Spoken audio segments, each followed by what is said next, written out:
गंगा में लाश क्यों नहीं सड़ती? वाराणसी में हर दिन सैकड़ों लाशों का अंतिम संस्कार होता है। फिर भी सवाल ये है कि गंगा सड़ती क्यों नहीं है, बदबू क्यों नहीं आती? आखिर ऐसा क्या है इस नदी में जो इसे बाकी नदियों से अलग बनाता है? वैज्ञानिक 10 साल तक रिसर्च करते रहे। आखिर जवाब मिला शिव जी की जटाओं में। कहानी है राजा भागीरथ की। उनके 60,000 पूर्वज ऋषि कपिल के श्राप से राख बन गए थे। उनको मोक्ष दिलाने के लिए गंगा को स्वर्ग से लाना था। भागीरथ ने ब्रह्मा जी की तपस्या की। ब्रह्मा जी ने कहा स्वर्ग से गंगा को ले जाओ। गंगा मान गई, पर उसको घमंड था। वो बोली मैं स्वर्ग से ऐसी गिरूंगी कि पूरी पृथ्वी बहा दूंगी, कोई रोक नहीं पाएगा। भागीरथ डर गए। वो दौड़े शिव जी के पास।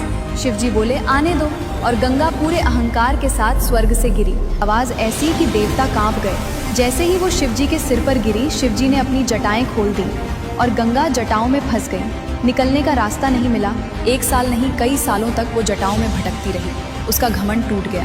फिर भागीरथ ने फिर से शिव जी की पूजा की। शिव जी प्रसन्न हुए। उन्होंने अपनी एक जटा हिमालय पर खोली। गंगा 7 धाराओं में बंटकर धीरे धीरे धरती पर आई। तब शिव जी ने गंगा को 2 वरदान दिए। पहला वरदान, गंगा तू मेरी जटाओं में रही है, इसलिए तू कभी अशुद्ध नहीं होगी। दूसरा वरदान, तुझमें जो भी मरेगा, लाश हो या हड्डी, वो सड़ेगा नहीं, वो सीधा मोक्ष पाएगा, क्योंकि तू ब्रह्म द्रव्य है, अमृत है। इसी वरदान से भागीरथ के 60,000 पूर्वज मोक्ष पा गए। इसी वजह से गंगा को मोक्षदायिनी भी कहा जाता है, और आज साइंस ने भी इसको मान लिया है।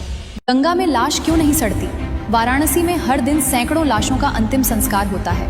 फिर भी सवाल ये है कि गंगा सड़ती क्यों नहीं है, बदबू क्यों नहीं आती? आखिर ऐसा क्या है इस नदी में जो इसे बाकी नदियों से अलग बनाता है? वैज्ञानिक 10 साल तक रिसर्च करते रहे। आखिर जवाब मिला शिव जी की जटाओं में। कहानी है राजा भागीरथ की। उनके 60,000 पूर्वज ऋषि कपिल के श्राप से राख बन गए थे। उनको मोक्ष दिलाने के लिए गंगा को स्वर्ग से लाना था। भागीरथ ने ब्रह्मा जी की तपस्या की। ब्रह्मा जी ने कहा स्वर्ग से गंगा को ले जाओ। गंगा मान गई, पर उसको घमंड था। वो बोली मैं स्वर्ग से ऐसी गिरूंगी कि पूरी पृथ्वी बहा दूंगी, कोई रोक नहीं पाएगा। भागीरथ डर गए। वो दौड़े शिव जी के पास। शिव जी बोले आने दो, और गंगा पूरे अहंकार के साथ स्वर्ग से गिरी। आवाज ऐसी कि देवता कांप गए। जैसे ही वो शिव जी के सिर पर गिरी, शिव जी ने अपनी जटाएं खोल दी और गंगा जटाओं में फंस गई। निकलने का रास्ता नहीं मिला। 1 साल नहीं, कई सालों तक वो जटाओं में भटकती रही। उसका घमंड टूट गया।